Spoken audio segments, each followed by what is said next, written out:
હાલો friends, આજે આપણે ઘરમાં અચાનક મહેમાન આવી જાય માત્ર 15 મિનિટમાં રવા બેસનના ઢોકળા બનાવશું। એના માટે મેં 1 કપ જેટલો મેં રવો લઈ લીધો છે। 1 કપ જેટલો ચણાનો લોટ લઈ લીધો છે।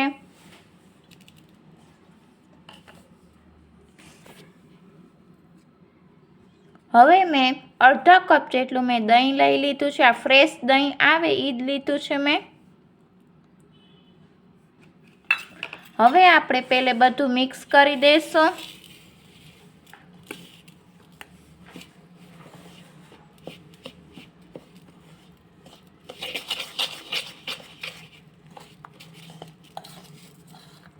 બધું આપણું મિક્સ થઈ ગયું છે એટલે મેં 1 કપ જેટલું મેં પાણી લઈ લીધું છે। હું થોડું થોડું કરી અને મિક્સ કરતી જઈશ।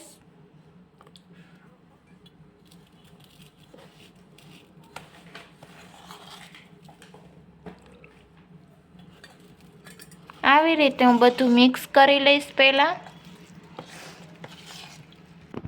હવે મેં બધું મિક્સ કરી લીધું છે ને બેટરની કન્સિસ્ટન્સી આ રીતે હોવી જોઈએ। હવે આને હું 15 મિનિટ માટે રેસ્ટ આપીશ। આ બેટરને 15 મિનિટ થઈ ગયું છે। આપણું બેટર ઘણું ઘટ છે એટલે આપણે પાણી એડ કરશું। મેં 1/4 કપ જેટલું મેં પાણી લઈ લીધું છે। આપણે થોડું થોડું એડ કરતા જઈશું અને મિક્સ કરતા જઈશું।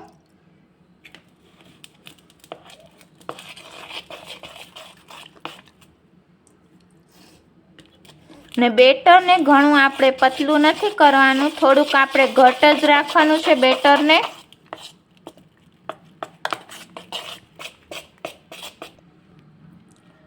વન 1/4 કપમાંથી મારું 3 ચમચી જેટલું મારું પાણી વધ્યું છે। હવે આપણે સ્વાદ પ્રમાણે મીઠું એટલે 1 ટીસ્પૂન જેટલું મીઠું। બધું આપણે પહેલે મિક્સ કરી નાખશું। હવે 1 ટીસ્પૂન જેટલું તેલ નાખવાથી આપણા ઢોકળા જરાય પણ ચવડ નહીં થાય।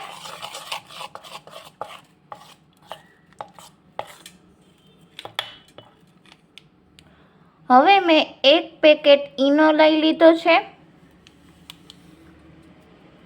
ઈનો નાખવાથી આપણા ઢોકળા એકદમ જાળીદાર થાય છે।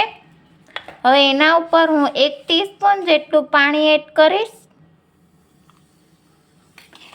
હવે આપણે બધું મિક્સ કરી દઈશું। હવે મેં ઢોકળાની થાળી લઈ લીધી છે, એને મેં તેલથી ગ્રીસ કરી લીધી છે। હવે આપણે બેટરને આની અંદર એડ કરી દઈશું।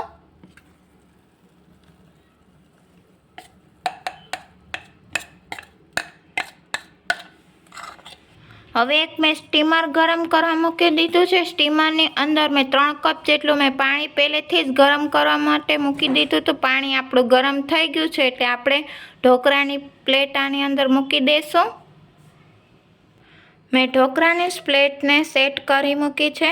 હવે આપણે ઢાંકીને 15 મિનિટ માટે એને કૂક કરી લઈશું ને આપણે મીડિયમ ગેસે ઢોકળાને કૂક કરવાનું છે। ઢોકળાને 15 મિનિટ કૂક થઈ ગયું છે એટલે આપણે ગેસને બંધ કરી નાખશું અને આને હું 10 મિનિટ માટે ઢોકળાને ઠંડુ થવા દઈશ, પછી આપણે એના પીસ પાડશું। ઢોકળાને આપણે 10 મિનિટ ઠંડા થઈ ગયા છે એટલે હવે એના પીસ પાડી લેશું ઢોકળાના। ઢોકળાના મેં પીસ કરી લીધા છે અને એકદમ સોફ્ટ અને જાળીદાર આપણા ઢોકળા થયા છે।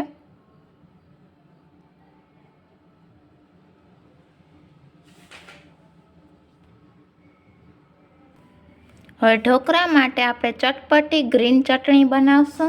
એના માટે મેં 1 કપ જેટલા ધાણા લઈ લીધા છે। 3 નંગ જેટલા લીલા મરચાં,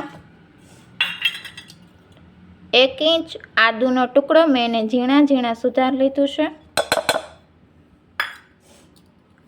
2 ચમચી ટોપરાનું છીણ, આ મેં સૂકું ટોપરાનું છીણ લીધું છે। 1 ટીસ્પૂન જેટલો લીંબુનો રસ,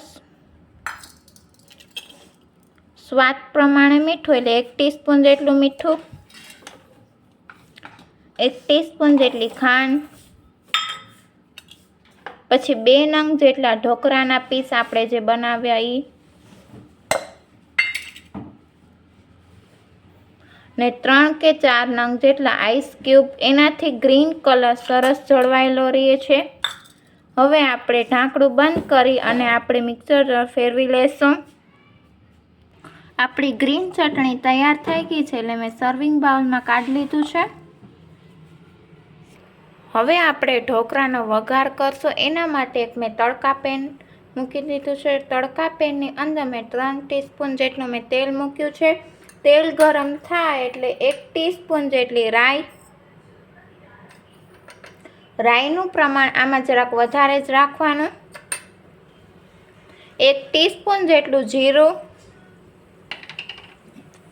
8 કે 10 નંગ જેટલા કડી પત્તા, 2 નંગ જેટલા લીલા મરચાં,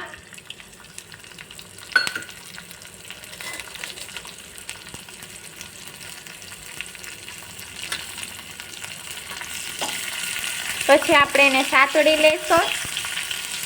સતળાઈ જાય એટલે 1/4 કપ જેટલું મેં પાણી લઈ લીધું છે. હવે એને બધું આપણે મિક્સ કરી દઈશું. હવે આપણે સ્વાદ પ્રમાણે મીઠું, એટલે 1 ટીસ્પૂન જેટલું મીઠું, 1 ટીસ્પૂન જેટલી ખાંડ. ખાંડનું પ્રમાણ જરાક વધારે રાખવાનું આની અંદર. હવે જરાક આપણે ઉકાળી લેશું. ઉકાળો આવી ગયો છે એટલે આપણે ગેસ બંધ કરી નાખશું. હવે આપણે આના ઉપર વઘાર રેડશું.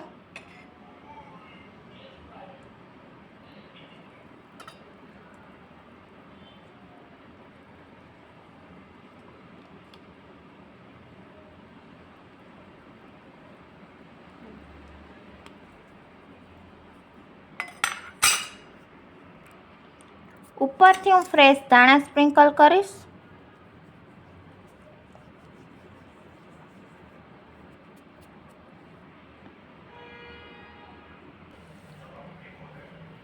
ઘરમાં અચાનક મહેમાન આવી જાય, માત્ર 15 મિનિટમાં આપણા બેસન રવાના ઢોકળા તૈયાર થઈ ગયા છે. એટલે મેં સર્વિંગ પ્લેટમાં કાઢી લીધા છે. આજની રેસીપી મને કોમેન્ટ બોક્સમાં લખીને જણાવજો કે બેસન રવાના ઢોકળા કેવા બન્યા છે. મારી ચેનલને સબસ્ક્રાઈબ કરજો, લાઈક કરજો, ફ્રેન્ડ્સ સર્કલમાં શેર કરજો. નમસ્તે ફ્રેન્ડ્સ.